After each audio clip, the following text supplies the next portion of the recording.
Welcome to Our Girl Relationships. On this channel, we discuss day-to-day problems people face in their lives. Let's start with the video. My wife and I have been married for over 16 years. We dated for 3 years prior to that, and we have been happily together ever since. Our beautiful baby boy was born into our life around 9 years ago, and everything has been perfectly perfect ever since. But recently, I've been feeling as though describing my life to be perfect has been quite the inaccurate contradiction. Although my wife and I have the jobs that we've always wanted, we have a daily routine that works conveniently for the both of us, and that still gives us time to spend with our beautiful son, whom we both love and adore unconditionally. I've been noticing a change in the behavior in my household. The change has been getting expressed towards me even though I haven't done anything to deserve it. What has happened is that my son has grown very distant and cold around me. The boy that I once knew that was so eager to see me and play around with me and tell me stupid, silly jokes and make me happy and smile every single day has barely been giving me the time of the day or showing me the worth of a glance. He doesn't look at me. He doesn't talk to me. He barely even responds to me when I address him, refuses to go out with me or beg to play soccer like he used to. He doesn't accept the gifts that I've been given him. And I've been feeling as though my efforts are all going to waste since nothing I do seems to make him any less distant or unresponsive with me.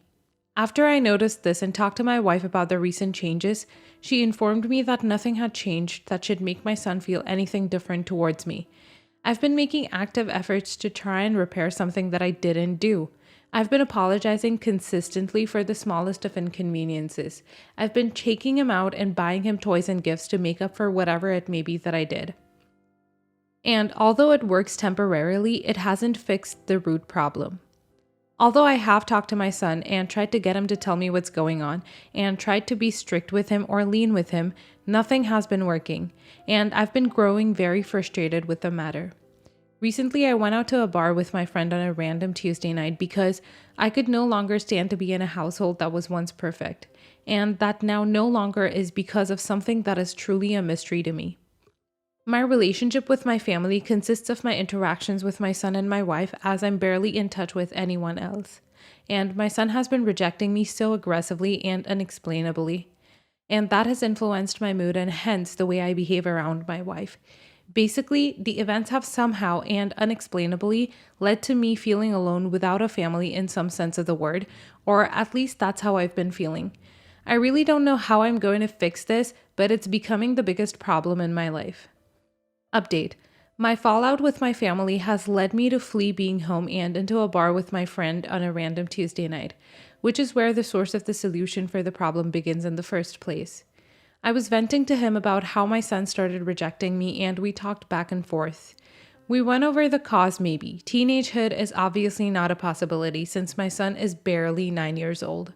And a friend's influence is not a possibility either because he barely goes out of the house and has pretty much no friends.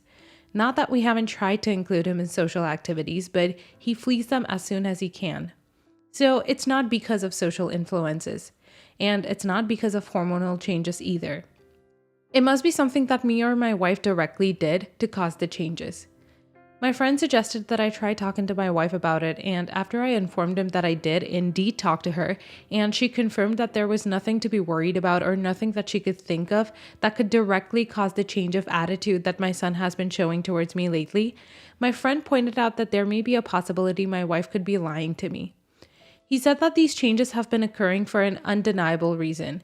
Perhaps because my wife's been seeing someone with her at work or outside of work that has been a better and more convenient person to be around for my son. For example, the things that I've been doing to try and compensate for things that I didn't do such before his attitude changed. Such as buying him gifts or taking him out or telling him silly little jokes and all the good stuff have been done by someone in that time that I wasn't doing them or just other things in general that made my son think that person was a better fatherly figure than I am. He suggested that I try to talk to my son about this particular topic and make him feel as though he's in trouble for it, after persuading him the way I usually do in healthy ways. And if he doesn't comply, I should push him a little bit and tell him that I already know the truth and that I already talked to my wife about the truth and that if he doesn't tell me everything, he's going to be in so much trouble. When my friend told me this and suggested that my wife would be cheating on me or lying to me about something that has clearly been causing me so much distress, I honestly couldn't take it seriously and immediately shut it down and said that I would never even think about it. It didn't help that I had an hour drive home in which the only thing I could think about was the reactions my son was giving. I couldn't help but question if there was some truth hidden behind my friend's words. As soon as I got home, I put my foot down and bit my tongue and decided to just go for it. I sat my son down after having played games for a couple of hours and going about trying to get him to talk to me or respond to me with something other than okay, yes, or no. And I realized that maybe putting a little bit of pressure on him would help get the information that I needed out quicker. I told him that I already know the cause and that everything was already in my possession, and if he didn't tell me the truth, he was going to be in so much trouble.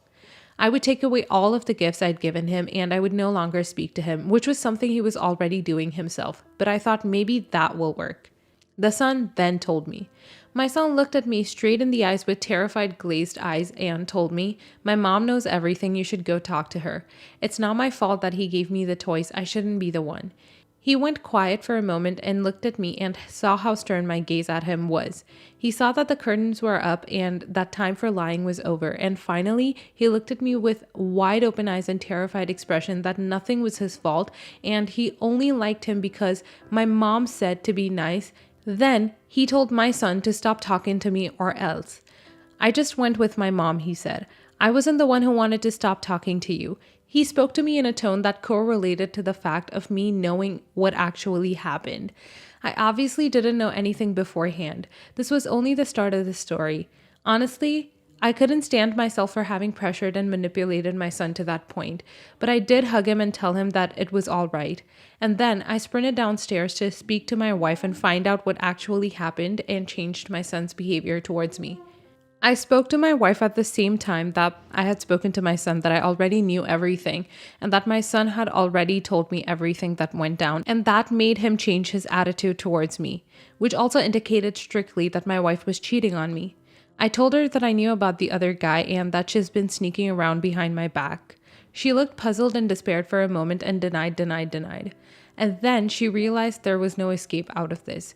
So she just put everything out on the table. She confessed that she'd been seeing a man that just isn't a person that I knew, but a man that my son did, a man that has been growing very close to my son. She explained to me out of the blue that she had fallen out of love with me and she no longer found joy and happiness in our relationship. Being with another person has explained to her that she needed to tend to her family, which is why she ended the relationship with the other guy and regrets every minute. I couldn't stand to look at her or be in her presence. I walked out of the house immediately and slept at a motel that night, where I decided the best decision to make would be to end the marriage and focus on my relationship with my son. My wife did try to contact me and get me to change my mind. My wife did try to contact me and get me to change my mind, but I couldn't fathom how stupid I was and how heartless she had to be to not only cause my faller with our son, but to dare lie to me all these months, knowing how much I loved him and how hard I was trying to get back to a high horse with him. Nothing could change my mind, and quite frankly, it was the best decision I've ever made. My son and I have gotten very close once again, and I found a person that loved me and my son and cares for us just as much as I'd like. In a sense, you could say that I did find my happy ending after all. Next story. Background: I took a job in Idaho and have been living away from my wife and daughter, who live in Atlanta, since July. My wife is staying in Atlanta for the time being until my daughter's school is over and the apartment lease is up. Now, I'm coming home for Christmas and my flight leaves at 7 a.m. on the 21st. My wife refused to pick me up from the airport and told me to get an Uber. She says that me asking her to pick her up is selfish on my part and she was embarrassed to tell her friends that I even asked. She says that as a man, I have to take care of my family and shouldn't have asked her to pick me up. That I have to find my own way home. Further stating that a normal husband would not do this. She goes on to explain that the drive to the airport is too far, my flight arrives too early, she has too many things to do, and she can't be expected to wake our 6-year-old daughter up early just to pick me up from the airport. I should also point out that an Uber or any rideshare from the Atlanta airport to my home is going to cost $60 minimum. I've always grown up thinking that you'd do anything for your family, including picking them up from the airport. But she's making it sound like I'm in the wrong for asking. But I don't feel like I'm in the wrong because this is the kind of thing that you should do for your family, and I can't understand her point of view. Am I the a-hole for asking my wife to pick me up from the airport? Edit. More details based on comments. My wife is not working on that particular day and my daughter is not in school. The airport is 38 miles from my home.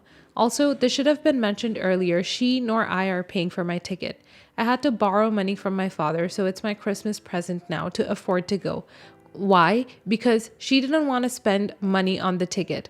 My job is full time, her job is part time. We can afford the ticket, but she told me not to pay for it with our joint account. So that is primarily why 7 a.m. is the best flight I could get, particularly in the week of Christmas. Additionally, throughout our marriage, she has told me many times how her friends' husbands are more successful than me and how much money they make. I took this job in Idaho because it paid more than being a substitute teacher, which is what I was doing at the time, and it was a great move for my career. So, when she says that she's embarrassed to tell her friends that I asked her, it stems from her measuring me to other husbands, who I guess could afford not to rely on family. My job is great, but I still have 2 connecting flights and it's a red eye. So not exactly luxury and not up to her standards. I will also point out that my wife does not like to drive. She turned down a bank job because it was a 20-minute commute from our home, while I was driving 45 minutes to an hour to my job at the time. So to clarify based on what I'm reading, she does not want to drive a long distance to pick me up. It's not about her routine or waking our daughter. It's the inconvenience of her having to drive that far. Not the a-hole for asking, but listen, your wife is effectively a single parent whilst you work so far away. It's also the holiday season and she has to worry about setting everything up, shopping, groceries, cooking for Christmas, etc. She might be feeling unsupported and snapped at you for adding to her plate. When you get home, check in on her and make sure she's coping okay. Also, does she have work? She might not be able to pick him up if she does. Does the kid have school? The 21st is a Tuesday. Schools in my area aren't letting kids out until Thursday for holidays. And those that are still doing online work have times they are required to sign in. I don't agree with her using "you're the man" as an excuse, but there might be more to it than that. Everyone sucks here. This is such a minor thing, but it's also probably emblematic of the larger problems in the relationship. I get that you want to have a convenient ride and see your family first thing after working far away and being alone. I also get that your wife doesn't want to be up at 5 a.m., wake the kid up and drive to get you when she's spent months functioning like a single parent and is also tired.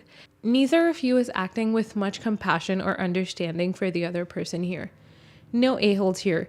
You're not the a-hole for asking and she's not the a-hole for refusing. If my husband was flying in at 7 a.m. on a weekday, I'd tell him to get an Uber too, because I'm not driving down to the airport in early rush hour traffic to get to the airport, then back again. That's a total waste of time and gas, and it's probably even cheaper to catch a one-way Uber. Also, kids, school, my work meetings, all the other stuff that has to happen on a typical weekday morning. Next story. My wife and I fostered Mariana, 15 female, when she was 5 and adopted her when she was 8. Mariana is an only child and my wife and I both have good jobs, so we're able to give her more than what my other family members can give their kids. One of those things is we take Mariana on a nice vacation every summer. She's gotten to help decide where we go and helped with the planning since she was around 10. Family members try to join us, but we like to travel internationally and it's out of their budget, especially with 3-4 kids. They don't like that we won't go on less expensive vacations so we could go together. They also think it's absurd that Mariana gets to help decide where we're going and has veto power. Another thing is Mariana goes to a private $50,000 a year school. She's been going since kindergarten. The only reason we can afford to send her there is because I'm one of the assistant principals and with my discount, it barely costs anything to send her there. The same family members that I mentioned earlier have asked me to pull some strings and get their kids and let them use my discount. Then got mad when I said no because my discount only applies to my kids. Within that week, we got a few calls from prospective parents who were very angry about the fact that we don't advertise the fact that we have a gay administrator. My wife and I are both women, and this is a religious school. We stopped talking to them after that, but still ran into them at family gatherings. We ran into my brother and sister-in-law at a family gathering on Thanksgiving, and they saw Mariana on her iPad. Mariana's school requires each student to have an iPad or MacBook, and we want Mariana to have the best resources available. So she has a 12.9-inch iPad Pro with 2 TB data and all the bells and whistles. They asked how much it costs because they wanted to get their daughter an iPad for her birthday and freaked out when I told them. They said we were turning Mariana into a spoiled brat and that we were always trying to make her look better than the rest of the family with her school, taking her on expensive vacations, and her clothes and electronics. She has clothes from expensive brands because she wants to fit in with the kids at her school, but most of it is either from the clearance section, thrift stores, or resale shops. I'm being told by other family members to not let her wear expensive clothes or bring her electronics at the next family gatherings because it makes my brother and sister-in-law upset that they can't afford similar things for their kids. Not the a-hole. You're literally giving a kid a life they might not have had. Also, just a small tip. I think you may already have this dynamic, but I'll say it anyway. As long as she doesn't act like a petulant child when she doesn't get her way and remains grateful for what she has, electronics, expensive clothes, etc., and doesn't throw a tantrum to get her own way, then you and your wife are doing good. Tell those family members to screw off. Your child, your rules and choices. Maybe they should teach their children that other people have different incomes and that not everyone can afford the same things, and that people's value as human beings is not determined by financial wealth, but by how people treat other people. As long as your daughter is respectful, doesn't judge other kids for not having the same things as her, then you have nothing to feel a-holey about. Not the a-hole, not their kid, not their choice. If they called other families to out you, these are not the kind of people you want around your kid anyways. Hopefully their children won't turn into a-holes too. You guys have made choices to be able to do what you can. They made choices too. Every time I start feeling a little jealous of someone with fewer kids being able to do more, I remind myself, I chose to have as many kids as I do. Each choice has its own rewards. Too bad they're so miserable that they can't be happy for you and your daughter. Not the a-hole. You're raising your daughter with the best life you can provide for her. I think what makes this situation the most clear is that at no point did your family express concern that Mariana is the one suffering from being spoiled.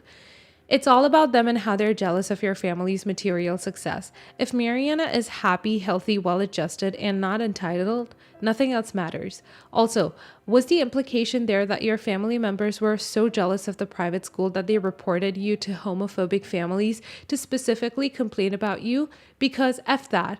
They're totally fine putting your job and safety in jeopardy.